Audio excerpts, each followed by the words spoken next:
Medzi výzvy roka 2025 patrí určite aj transakčná daň a tak sa o tom, ako ju môžu firmy zvládnuť, budeme dnes rozprávať, konkrétne s tax manažermi Danielom Martinim a Katarínou Pieckovou zo spoločnosti TPA Slovakia, ktorej sa už tretíkrát podarilo získať ocenenie CIG Awards, konkrétne v kategórii daňový a finančný poradca. Dobrý deň. Dobrý deň. Dobrý deň. Tak ja vás vítam v štúdiu a začnem možno trošičku tak zoširoka, nevyžiadaným, ale existujúcim konsolidačným balíkom. Tak ako ste celý ten proces jeho príjmania možno vnímali vy, vaši klienti, čo ste vypozorovali? Zavedenie tejto inštitúcie dane z finančných transakcií bolo, dá sa povedať, tak trošku prekvapivé, lebo v lete boli indície, že niečo takéto sa chystá a vlastne naši predstavitelia sa vyjadrovali, že to sa nás určite nedotkne. Takže a potom následne začiatkom vlastne jesene išiel návrh zákona do prvého čítania a v zrýchlenom legislatívnom konaní bol vlastne schválený. Takže mali sme tu zrazu daň z finančných transakcií. Prešlo to takým veľmi rýchlym legislatívnym procesom. Išli sme po stopách Maďarska, ktoré ako jediná krajina vlastne v rámci Európskej únie má niečo podobné zavedené. S tým, že Maďarsko zdaňuje len teda finančné transakcie tuzemské, kdežto Slovensko išlo ešte ďalej a pokrýva teda aj zdaňovanie zahraničných transakcií, respektíve keď sa vlastne vykonávajú transakcie zo zahraničných účtov. Takže sme ešte akoby ďalej. A toto sa viac menej trošku išlo aj proti pravidlám Európskej únie. Nebol tam dostatočný priestor, aby sa jednotlivým tým orgánom v rámci Európskej únie dal nejaký priestor na vyjadrenie. Takže bolo to také veľmi rýchle, náhle, prekvapivé a následne to malo taký efekt, že je k tomu kopec otázok stále a tak. Takže keď to tak doplním, tak vlastne tých podnikateľov z toho celého konsolidačného balíka ako keby najviac zaujala tá transakčná daň. To bolo tá alfa omega, ktorá ich v podstate v súčasnosti ako keby najviac trápi. Bolo to niečo nové, takže to určite zaujalo a s tým, že to má také široké pokrytie, vlastne všetci podnikatelia tomu podliehajú, takže veľmi to zarezonovalo a jednoducho má to vplyv na všetko, lebo zvýšia sa náklady tým jednotlivým podnikateľom a teda bude to v niektorých prípadoch nie je malá položka, takže bude to mať dosť značný efekt. A má to teda efekt v rámci aj vnímania Slovenska v rámci Európskej únie, že sme do takéhoto vôbec niečoho išli, čo vlastne v istých ohľadoch je aj, ako som spomínala, vlastne v rámci protiprávam Európskej únie, takže uvidíme, čo z toho ako keby ešte aj vzíde na pôde Európskej únie. Vy ste to už trošku začali, že vlastne voči tomuto procesu, ak som správne postrehla, mala ako keby výhrady tá Európska centrálna banka. Malo to vplyv, alebo bude to mať vplyv na to, ako tá transakčná daň bude vyzerať, alebo sa ešte nevie? Áno, správne ste to postrehli, že veľké výhrady voči tejto novej dani mala Európska centrálna banka. Hlavne nepáčili sa aj také tri oblasti, že daň sa bude vzťahovať aj na menovú politiku Národnej banky Slovenska. To je najviac prekážalo, lebo MBSK má byť nezávislá inštitúcia, má riadiť menovú politiku a podobne. A ďalej sa aj nepáčilo, že ide to proti zjednocovaniu tých kapitálových trhov, lebo mali by ste mať voľný pohyb kapitálu v rámci Európskej únie a v rámci Európskeho menového systému a táto daň to tak zahatí alebo skomplikuje. A ďalšia vec, čo sa nepáčila Európskej centrálnej banke, je, že tento nový zákon o daní z finančných transakcií zavádza také, inak zdaňuje tie hotovostné a inak bezhotovostné transakcie. Že toto boli také hlavné výhrady Európskej centrálnej banky. Ako sa to premietlo do našej legislatívy je to, že minulý štvrtok bola schválená novela už tohto zákona, ktorý má platiť od 1.1. a už je prvýkrát, veď nie je to prekvapenie u nás na Slovensku, že už je novela k niečomu, čo ešte nezačalo platiť.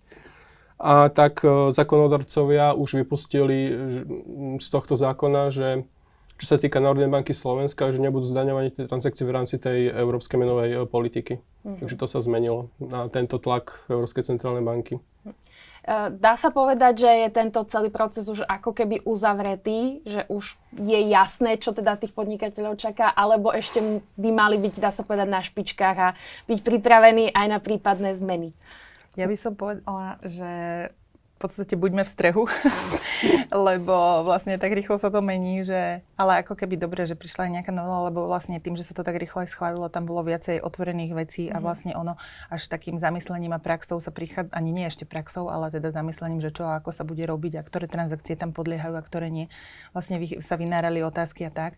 Toto bolo aj komunikované vlastne rôznym inštitúciám, takže ono ten legislatívny proces sa proste posunul, že teraz máme teda novelu čerstvo schválenú. Avšak ja osobne nevyľučujem, že by sa v tejto ešte dobe ako keby to mohlo niečo zmeniť v tom výklade.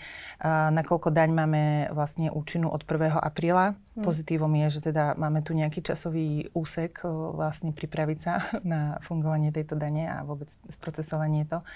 Ale stále si myslím, že je ešte viacero oblastí ako keby otvorených, stále sú tam otázky, ktoré nie sú zodpovedané, takže určite bude k tomu aj nejaké rozsiahlejšie ako keby metodické usmernenia alebo podobne očakávajú sa, ale možno z toho ešte vzíde nejaká oficiálna novela, uvidíme.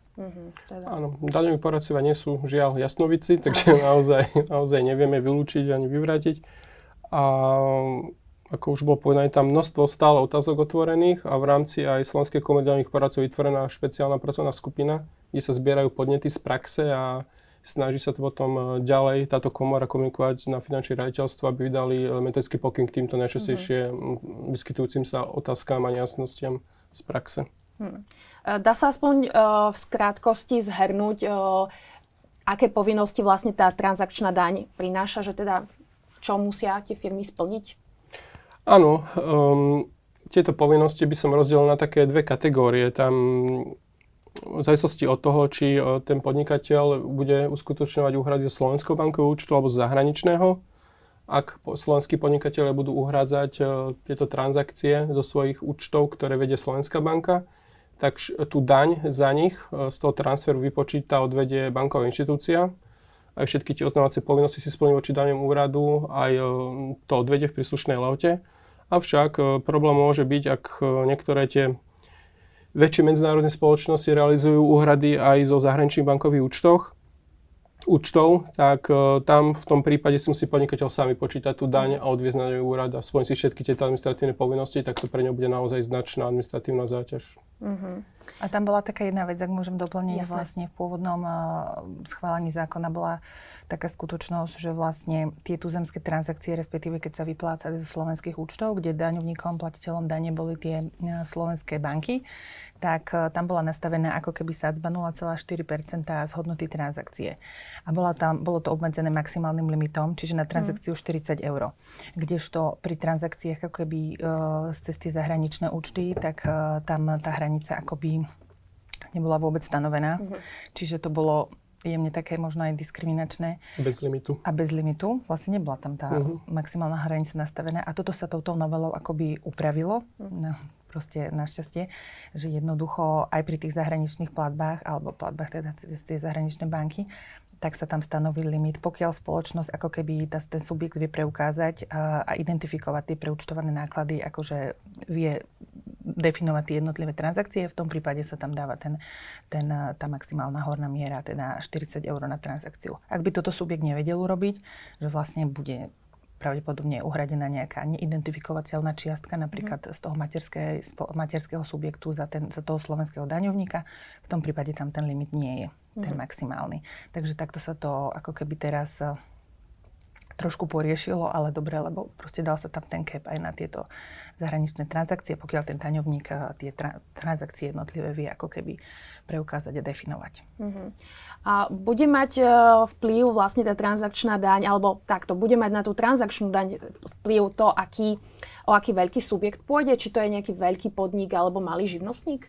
Určite áno, inak tá transakčná daň postihne veľký korporát, ktorý má tisíce zamestnancov, a inak nejakú menšiu firmičku, SROčku, ktorá má pár zamestnancov, lebo táto daň sa bude vzťahovať aj na odchádzajúce platby a medzi odchádzajúce platby podnikateľov patrí aj samozrejme úhrada miest a tým pádom, čím má firma viacej zamestnancov, tak tým vyššia táto transakčná daň môže postihnúť. A čo sa týka tých menších firiem, tak naozaj tam to nevidím až taký markantný náraz nákladov na túto novú daň.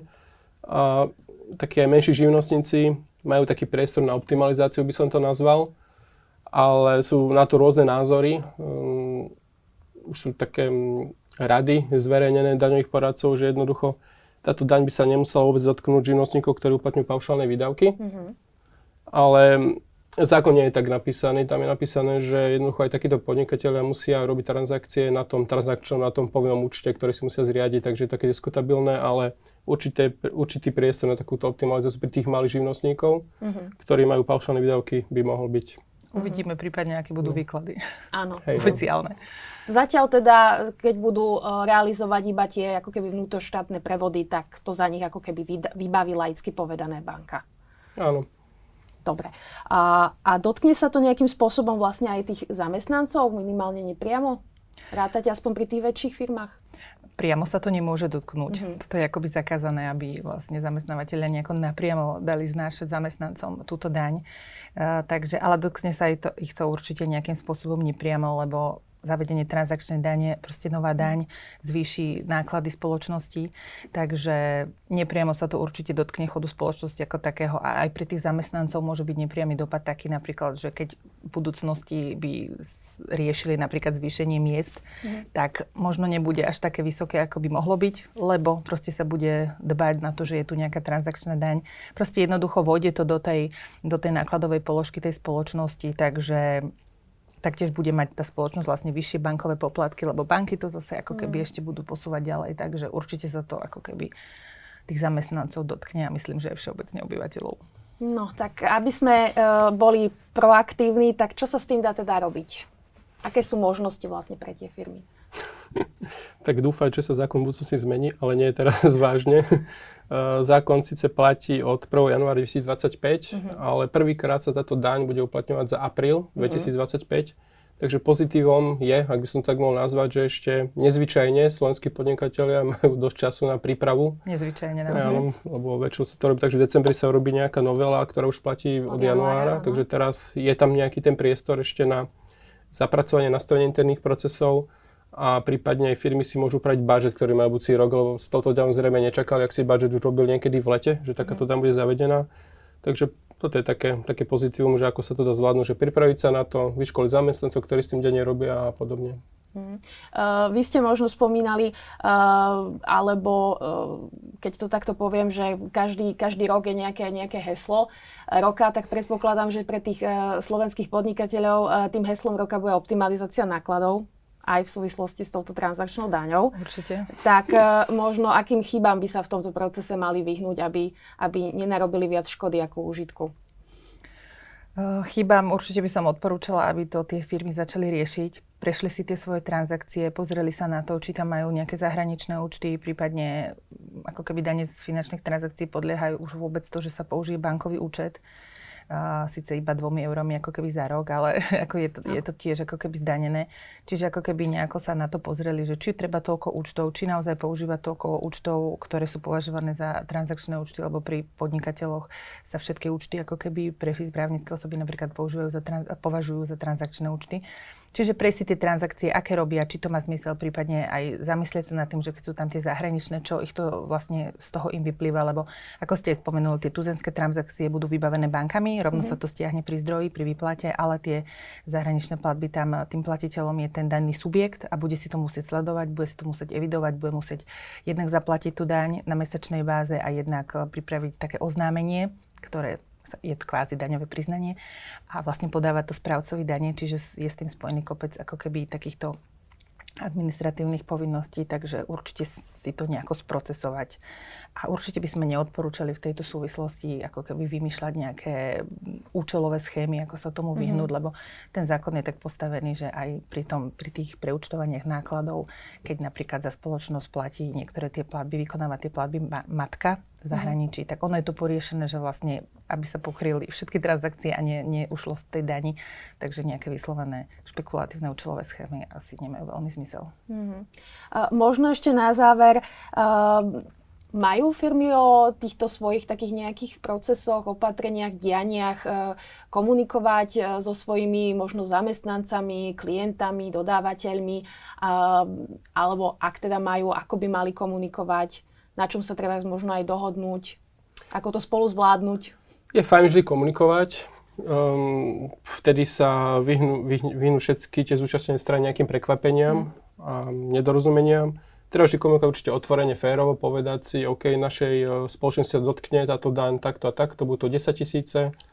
Napríklad myslím, že aj naša spoločnosť tiež niekoľko tisíc ju bude stať tá daň len na výplate miest za rok. Takže naozaj je to veľká položka.